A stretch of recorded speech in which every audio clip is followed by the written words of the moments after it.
find that a personality trait that I can work with, even if I disagree with everything they say.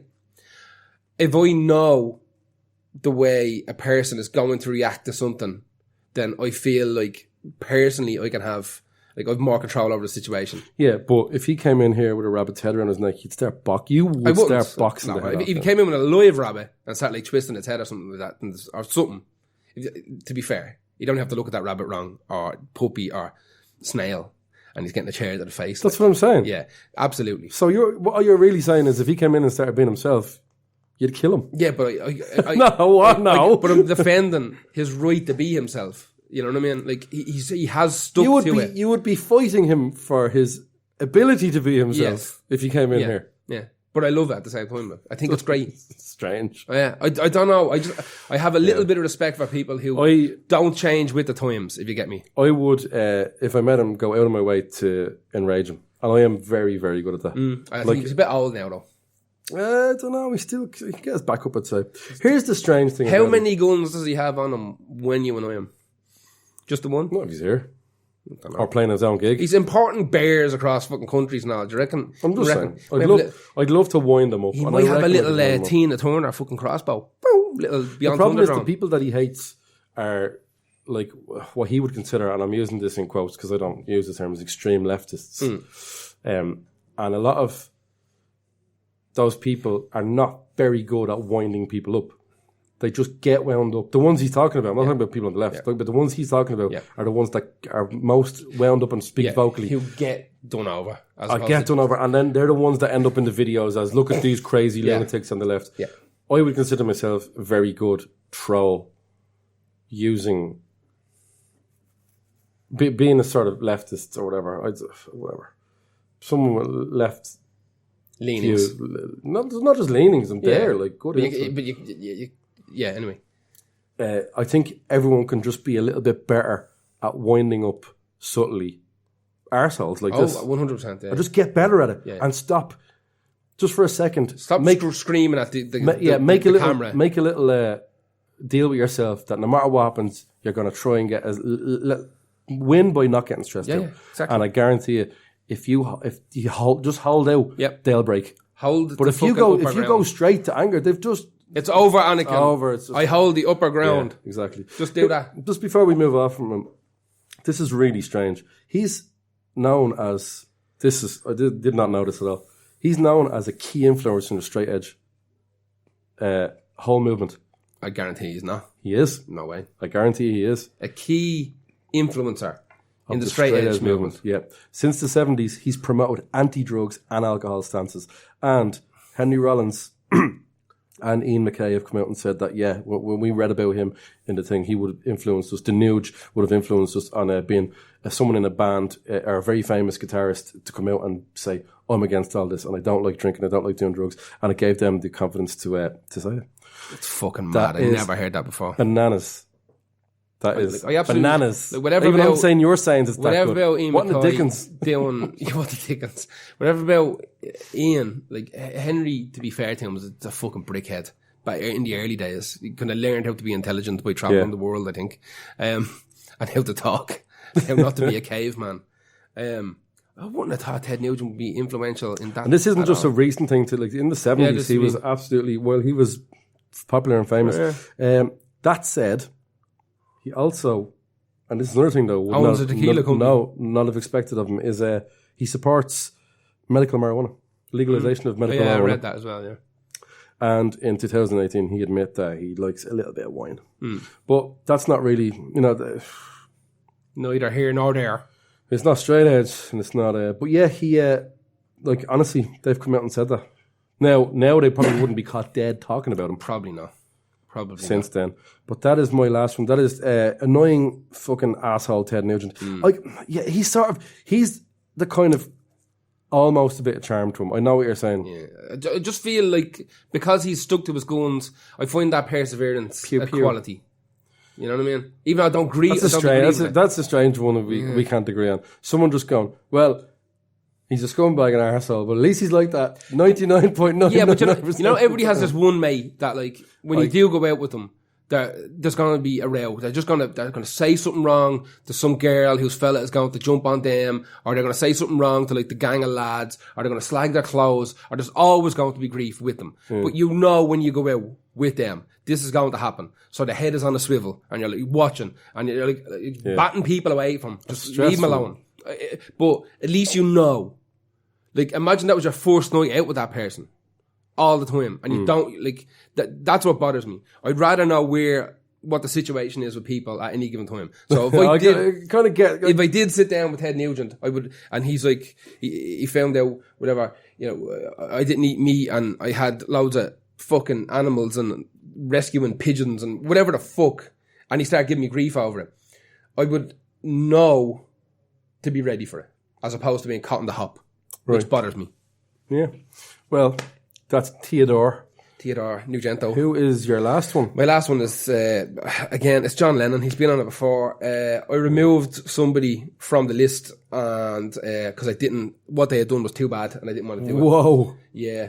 So I put John Lennon in. So we've talked a little bit about on the... we're doing a little bit, yeah. On the second gen. Yeah, we've done a bit of that. I didn't really get... well, we didn't go into it too much. I've done a little bit to do with Julian, but nothing major because we've talked about it. Yeah, we've already covered it. So the song is "I Don't Want to Be a Soldier, Mama." It's fucking shy. It's real bad, like most of them. He's got a few good songs. He's mostly got trash. Mostly just junk. Yeah. I tried to make a best of John Lennon playlist one time. It's like 4 songs long. I just was like, ooh, Jesus, he's not that good at all. Yeah, it's interesting. He's a general scumbag, is what he is. He's not a nice dude. Yeah, he's like, and from the beginning, a general scumbag. Like, he didn't learn these scumbag tendencies later with fame and money. Yeah, like he had them from the get go. So like, he's given interviews saying that like his whole life he's like, he's all right, fucking hitting women, and he's. Let's go to the start. So, there's a girl who lived in the area, her name was Cynthia Powell. He gets her pregnant.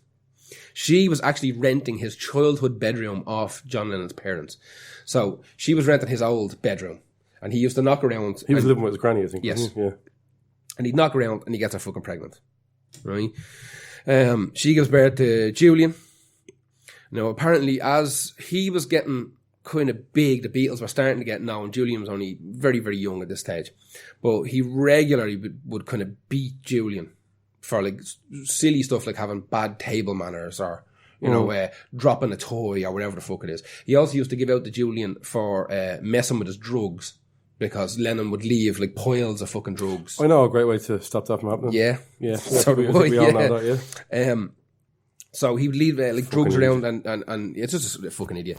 So he'd give out to Julian, he'd hit Julian, he'd act the bollocks with him to give out to him for messing with the drugs he'd left lying around the house. Now, while all this is going on, and he's married to Cynthia, he gets Yoko Ono pregnant. Now, so Yoko's pregnant. He eventually gets divorced from Cynthia in 1968. Around this time, Ono has a miscarriage. And after Yono has the miscarriage... YOLO. Jesus Christ. That's a good, like, to shorten it down. Boy, Ono. So after Yoko miscarries, he gets real protective and weird about her. And he starts making her, like, follow him to the bathroom. And, like, if he's going to, like, rehearsal or he's going to the shop, Yoko has to come with him. She can't be left on her own at any given time. After a bit of time of him being with Yoko, he decides to go off and have a fucking affair with their assistant. Was that the weekend, the last weekend or something? He called a 1.5-year affair his last weekend. Right? So it was 18 months it went on for. I'm trying to remember her name. May Pang, her name was. May Pang. A 1.5 years, 18 months. He goes off while still kind of with Yoko. He's having an affair behind her back with their assistant. Now, I don't know whether it was their assistant or his assistant. I can't remember. So off he goes. He does this fucking, like you said, the last weekend. Now, apparently, Yoko claims that she knew about it.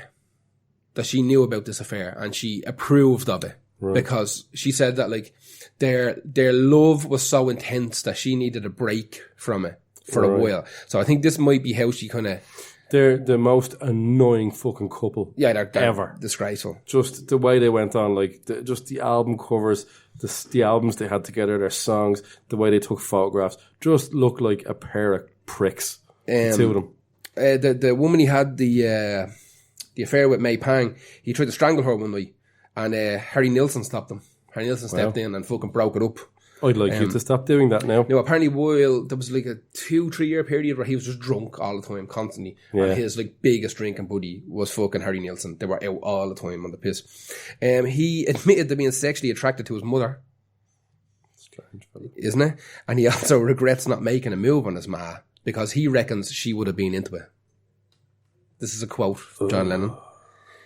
There was loads of... I don't know what to even say. Yeah, there was loads of rumours about him having gay affairs with... there was stuff about McCartney, and there was stuff about... What was his fucking name? Fuckity fuck. He was he a sound engineer for them? Ennis, was that his name? Sean Ennis? I'll remember next time. I'll give it. We'll fill it in. But there was a mate of theirs who was like very rare for people to be out gay around that time, and he was out. And there was loads of rumours that they would rent hotel rooms together and go off, and he'd be approached then by the rest of the Beatles. But like, listen, you're gonna fuck all this up. Like, right. Like we're fucking the kids are mad into us. You can't be doing this.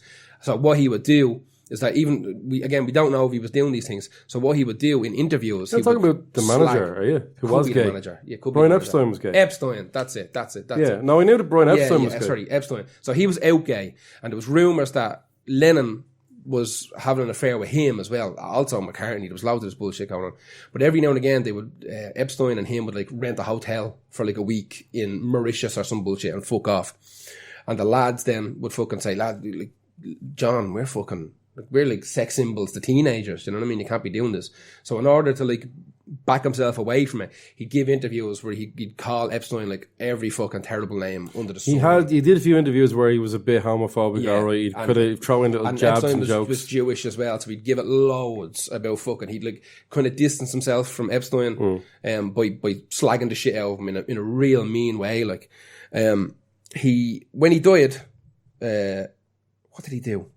We used to openly mock disabled people at gigs as well. He was mad, just like three. Best mates with Ian Jury there. Yeah, him and Ian fucking high-fiving each other. He would often... They'd done a gig for... like a charity gig for... It could have been a polio thing as well. And apparently when he was clapping, he was doing the fucking clap and all that kind of bullshit. He's just a horrible cunt. He's a slaggy bastard, wasn't he? But bad slaggy. Yeah. You know, like, we've all know those people that make... those jokes that are not particularly funny or clever. Yeah. And then they'll be the first ones to go, lighten up, it's only a joke or something like that. Well, yeah, man, like, I don't mind the darkest of horrible humour if it is very good. Yeah. It's got to have that ratio of makes me laugh against me will instead of this bullshit of like just throwing out a nasty shit thing to say to just shock people. Dirty. I hate that's literally what I consider the worst kind of humour. He was estranged from Julian for a long, long time. And I think you said it in one of the podcasts as well that he said that Julian came out of a whiskey bottle. Well, Sean was born of love, which is grim. Also, when he died, he left Julian essentially nothing in his will. He had to fight for that, just fucking cut me over altogether. Just a horrible cunt. Like I said, admitted to hitting women a lot. He said he'd done it for fun, apparently, when he was younger. I wonder, is he half... No, I'm not saying he didn't do that, but the reason, like that, doing it for fun, sounds like something you'd say to, like, smoothing what he had just said off a little bit, you know what I mean? Maybe. To try and turn a little kind of trollish about, but at the same time, he's still, I mean, I don't think it's any surprise that people know that he did do that kind of stuff. Yeah, but it's out now that he's a horrible fuck, you know what I mean? Yeah. Like, it's truly out. Like, when doing this, I banged John Lennon into Google just to see what the first couple of hitbacks were, and obviously you get your Wikipedia, and then you start getting all the articles in the last 2 or 3 years, because they found a lot of master tapes from stuff as well, and they always find a way of like linking new discoveries in, like, they found his diaries I think a year ago, but they always find a way of connecting. Like, John Lennon's weekly diaries found. Let's see what they say about him hitting women or whatever. They always like tie it into his scumbag. Yeah, that's what I'm saying. Once the media turns to a stage where they're getting more hits for the bad stuff. Yes. Which, in this case, whatever. Like,